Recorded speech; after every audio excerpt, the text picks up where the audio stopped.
moi j'étais invité à témoigner sur ma pratique effective. Quoi. Donc, pas... Mais qui est quoi? Qui est une écriture dramatique, qui est la pratique des jeunes gens en formation d'écriture dramatique? Est-ce que c'est pas dépasser ce mot? Non. Dépasser au sens où on ne peut pas l'entendre. On l'entend plus. On n'entend plus ce qu'il veut dire.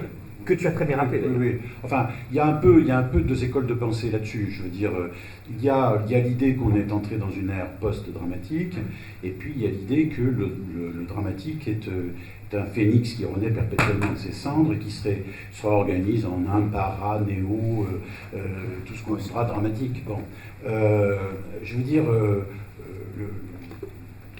la question est plutôt d'une écriture qui se pense d'emblée comme se destinant à la scène théâtrale, voilà.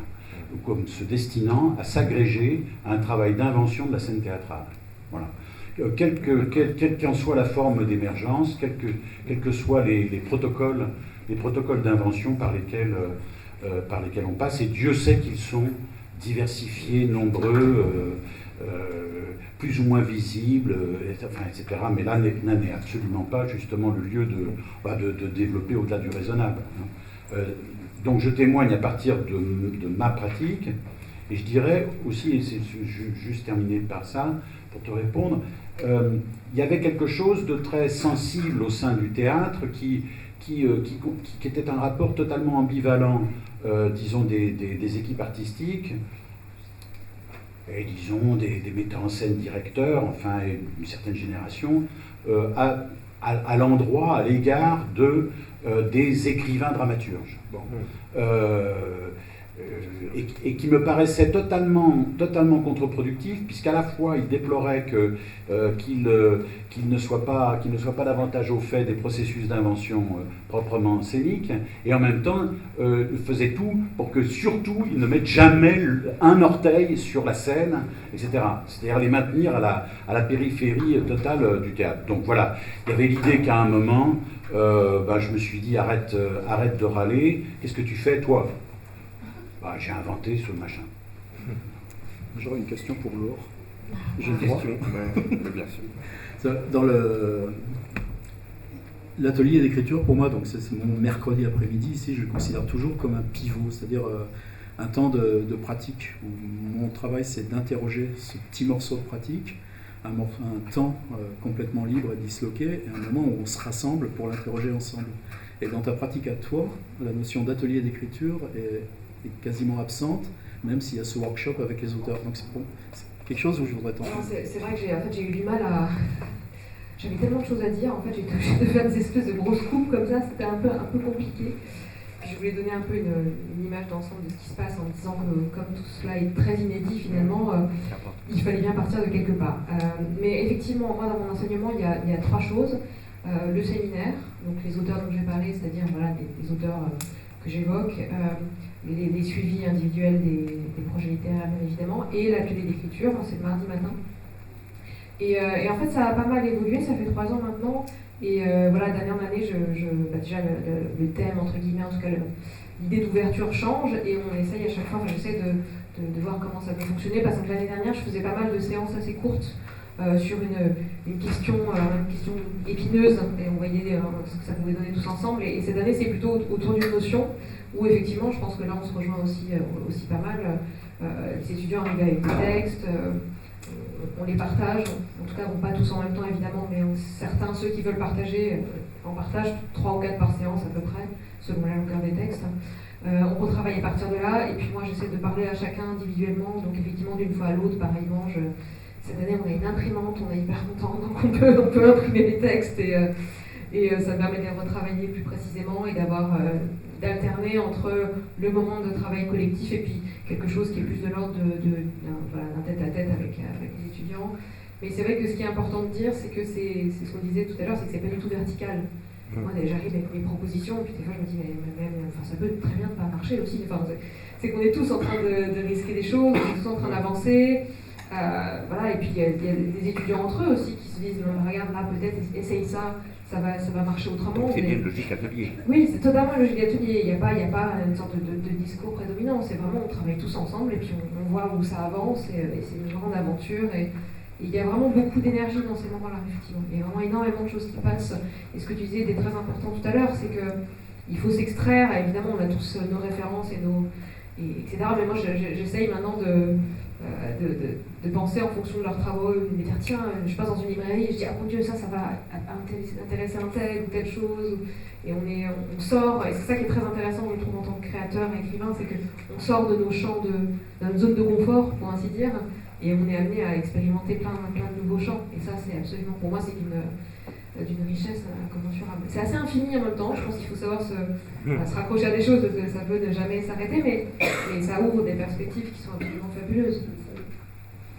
L'écriture, c'est évidemment un texte, mais c'est aussi, on le sait depuis Mallarmé par exemple, en ce qui concerne le coup de dé, il y a aussi une dimension graphique, il y a aussi une dimension visuelle, toute la poésie visuelle, la poésie concrète, le constructivisme, toutes ces dimensions-là. Il y a aussi la dimension sonore. On connaît aussi la poésie sonore. Est-ce que vous arrivez donc, ce qui est souvent, pour moi, il a fallu un certain temps dans mes propres ateliers pour en arriver là, à arriver à un syncrétisme, à une synthèse entre ces différents éléments pour pouvoir aboutir à une production qui ne soit pas uniquement une production de texte, qui puisse être mis dans un livre, mais aussi des livres peut-être alors différents, quelque chose de plus varié, et qui puisse assurer ce syncrétisme entre ces différentes dimensions de l'art, jusqu'à des expositions, jusqu'à des formes scénographiées du travail que vous faites dans les ateliers. Moi, je veux bien commencer. Alors oui, effectivement, c'est vrai que je suis passée un petit peu vite tout à l'heure, mais c'est typiquement le genre de choses qu'on fait au Havre grâce à l'hétérogénéité, comme je disais, des étudiants. Et c'est vrai que pour ma part, je pense que c'est aussi quelque chose que je partage avec François. Moi, je passe pas mal de temps à parler effectivement de poésie, et notamment de poésie sonore. On a des séances d'écoute comme ça, on commence évidemment par l'entonate, et puis on va jusqu'à barétique, etc. Et effectivement la poésie concrète, Auguste et Camp, des gens comme ça, voir jusqu'où peut aller l'écriture. Et selon les étudiants, certains, alors on n'a pas parlé aussi de l'étape des soutenances à l'issue du, parce que on avait un peu d'ennui, à l'issue du F2, mais c'est vrai que les soutenances ont des formes aussi très très diverses. Ça peut être soit présenter son travail avec une lecture, comme je disais, ça peut être un DA4 relié très très simplement, jusqu'à des étudiants qui font vraiment une exposition, un parcours qui peut être sur les murs, en vidéo, avec du son, enfin voilà, chacun, même l'année dernière on a eu une performance dansée également qui était liée au livre, donc voilà, il y a plein de formes différentes. Une question technique sur ce sujet-là, vous dites à un moment donné que finalement le geste d'écriture, vos mémoires, enfin est l'équivalent du mémoire, est-ce qu'il y a néanmoins un appareillage, une prise de distance demandée à l'étudiant par rapport à son travail, et sous quelle forme voilà. Est-ce qu'il y a parallèlement au geste de création un moment analytique, réflexif, discursif qui est demandé à l'étudiant en parallèle et en... Alors je dirais que finalement c'est tout le parcours du master qui est ça, qui est comment est-ce on écrit un texte et puis comment on revient dessus, qu'est-ce qui se passe, avec quelle grille, comment on arrive à se relire. On n'a pas formellement, on n'a pas deux textes, il n'y a pas un mémoire et un projet littéraire, donc c'est vraiment le projet littéraire qui est central. En revanche, il y a ce dont j'ai parlé tout à l'heure, l'étape de la note d'intention, qui peut avoir des formes très diverses. C'est-à-dire qu'un étudiant peut faire une note d'intention, je dirais, assez classique, avec vraiment des idées comme ça esthétiques très très claires, une bibliographie, etc. Ou ça peut être aussi raconter la genèse d'un texte. Enfin, on essaie de ne pas donner de directive, justement pour que chacun invente finalement la manière de revenir sur son propre travail, parce que ce qu'on leur demande, c'est quand même assez difficile. C'est ce qu'on disait tout à l'heure aussi. On en a tous un petit peu parlé, de Claude Pérez à maintenant. C'est vrai que parfois, moi-même, des fois, je suis en train de les houspiller, en train de leur dire oui, puis je me dis, mais alors, qu'est-ce que je vais bien pouvoir raconter de mon dernier bouquin? C'est un peu compliqué. Voilà, donc c'est selon les cas, selon les profils des étudiants, selon ce qu'ils font, selon où est-ce qu'ils en sont eux-mêmes avec leur propre travail, ça peut être plus ou moins fluide. Donc l'idée, c'est de les amener à avoir cette distance qui peut leur permettre d'être de très bons lecteurs d'eux-mêmes et donc de progresser, c'est-à-dire d'être vraiment dans un espace d'écriture et de création, mais pas de les formater, surtout pas, c'est vraiment pas l'idée. Une petite question intéressante. Oui, on va vous donner un micro. Non, je voulais fort. Vous Parmi parlez. les 4 critères dont tu parlais, il n'y a pas justement ce regard réflexif. Non, c'était vraiment des critères qui touchaient au projet littéraire. Ces critères-là étaient vraiment dans le projet Donc littéraire. la note n'est pas évaluée en tant que telle. Si, la note est évaluée en tant que telle. Enfin, finalement, oui, les critères peuvent s'adapter à peu près. Enfin, c'est l'idée que. Après, en fait, la note, elle peut changer justement selon le parcours. En fait, il y en a une première qui est rendue en février. Et elle peut être modifiée selon le parcours du projet littéraire. C'est-à-dire que, par exemple, un projet littéraire peut totalement changer. On commence, puis on se rend compte qu'en fait, c'est pas du tout la bonne voie, on prend autre chose, etc., où les moyens changent.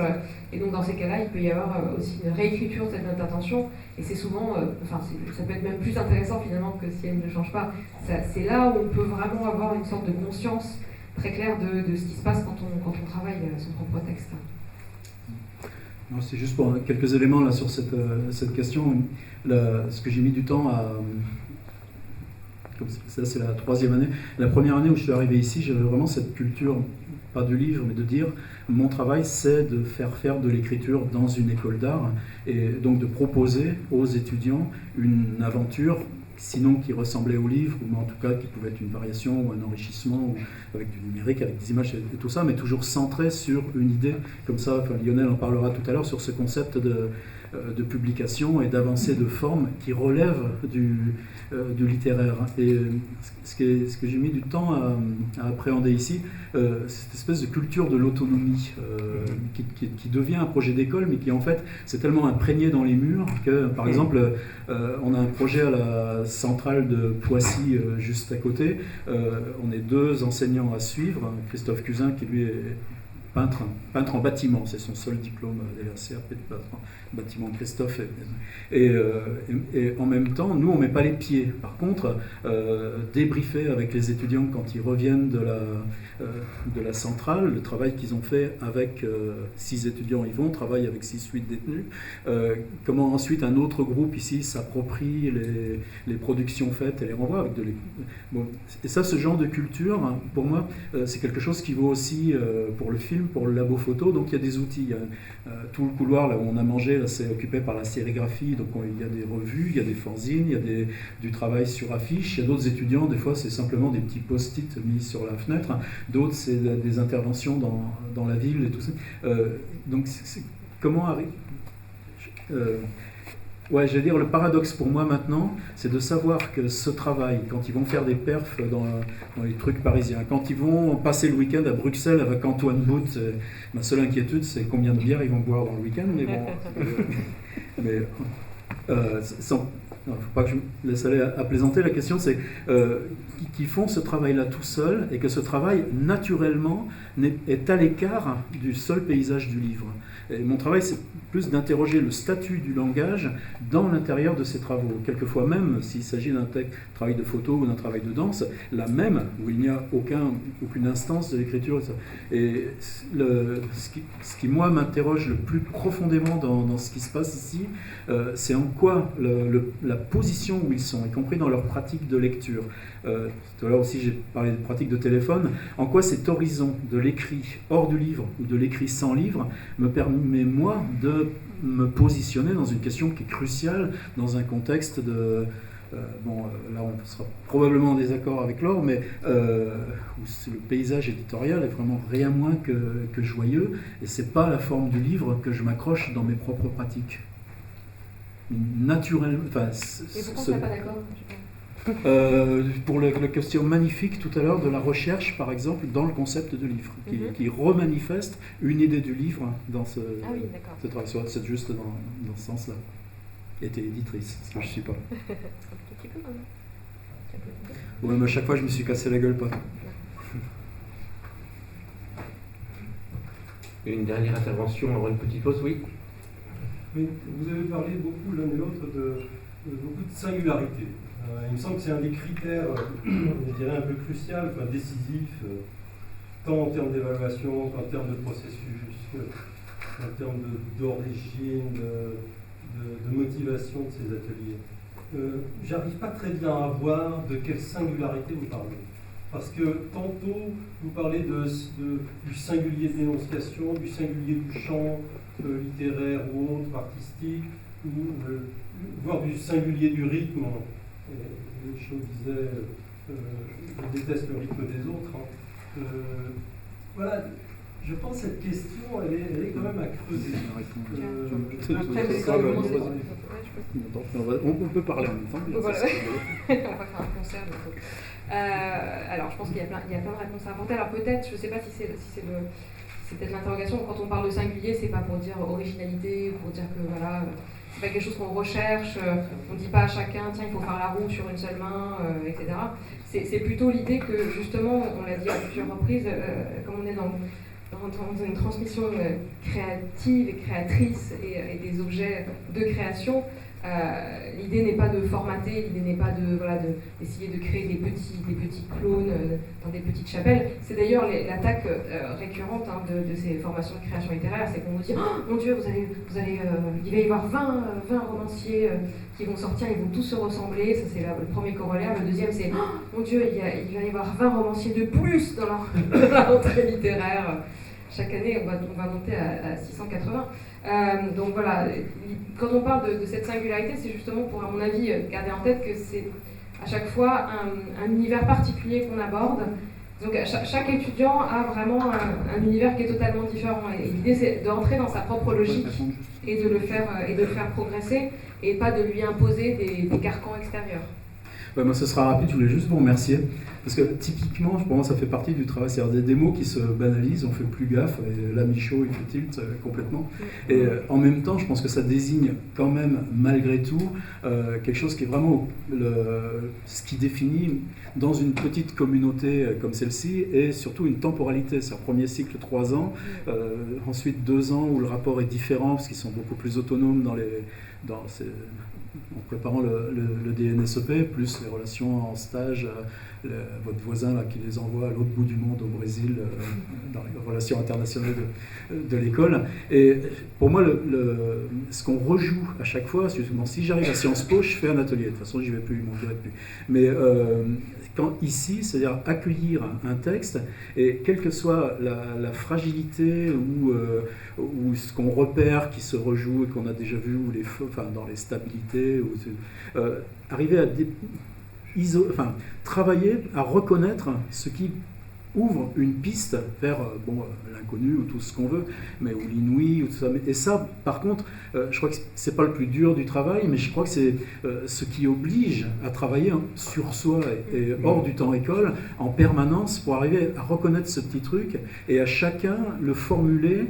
C'est très bizarre. On peut discuter un truc avec une étudiante, au bout d'une heure, lui dire il faudrait qu'elle lise Jacques Dupin. Elle dit oui, c'est mon grand-père, mais c'est pas tous les jours. Justement. Mais arriver à dépister ce truc et mettre ce qui est en relation, aller voir du boucher sur le rapport du blanc, du rythme et tout ça, et en même temps sachant que c'est pas parce qu'une écriture sera parente avec la sienne que ça va lui donner l'outil, mais lui donner en tout cas les éléments pour qu'il reconnaisse ce petit point d'appui. Mais je crois que j'utiliserai plus jamais le mot singularité quand ça vous. Mais que ce soit le fond du boulot. Oui. Dernier petit mot sur le singulier, la singularité, Enzo. Oui, en fait, c'est sur de toute façon, effectivement, on l'investit chacun à sa manière, et on l'investit de référence aussi. Il ne vous aura sans doute pas échappé que je suis très référé à un travail assez intense avec notamment Félix Guattari. Donc c'est sur la question de la production de subjectivité. Sur la question de la production de subjectivité, c'est l'idée de ne pas se leurrer avec la reconduction à l'infini de modes de représentation et de protocoles d'invention qui ont été complètement préfabriqués. Trouver cette voie, et nous, alors, je dirais, hommes de théâtre, c'est d'autant plus complexe que cette voie au théâtre, elle se destine à s'agréger à un processus, à un agencement d'énonciation collective. C'est-à-dire, et par exemple, sur la question du texte, il n'y a pas de texte au théâtre. Le texte n'existe pas au théâtre il n'y a que de la parole. Donc le texte, il s'écrit dans le dessin de s'effacer, en tant que texte, et non pas en tant que parole. Donc je crois que là, il y a quelque chose mais c'est une méditation interrogative, on va dire. Qu'est-ce qui peut dans notre geste d'écrire, dans notre prise d'écriture, dirait François, qu'est-ce qui fait que quelque chose est en train d'advenir, par lequel, effectivement, on puisse se dire qu'il y a là une authentique production de subjectivité. Quelqu'un qui dit « je », même si ce jeu s'articule à un collectif, comme c'est tout naturellement le cas au théâtre, mais plus largement, même si ce jeu n'a pas prétention à exercer une dictature du jeu, une dictature du moi-jeu, un auto-référencement du monde, bon, etc. Singularité, c'est pas le nombrilisme. Singularité, c'est pas la complaisance narcissique. C'est pour ça que je crois que ça doit s'articuler avec un certain nombre de travaux et d'inventions d'outils critiques à une époque où on ne peut pas référer ces outils critiques à un ensemble canonique stable. Ouais. Hein, on peut critiquer, oui, enfin là, ce sera un débat sans doute très long, mais on peut aisément imaginer comment critiquer une représentation de théâtre no, puisque là on se réfère à un ensemble canonique absolument stable, et que où le geste est correct, ou il ne l'est pas. Là, en l'occurrence, accompagner les écritures, c'est vraiment davantage accompagner des singularités en devenir, en se dotant, dans ce travail d'accompagnement, en se dotant d'outils critiques, même peut-être provisoires, même peut-être éphémères, certainement contestables, mais en tout cas qui vont permettre d'interroger le texte. Et ça me paraît vraiment, vraiment essentiel, c'est-à-dire au moins qu'il y ait un protocole qui fait que dans l'échange collectif, quelque chose puisse se dire à propos de ce qui essaye de s'inventer.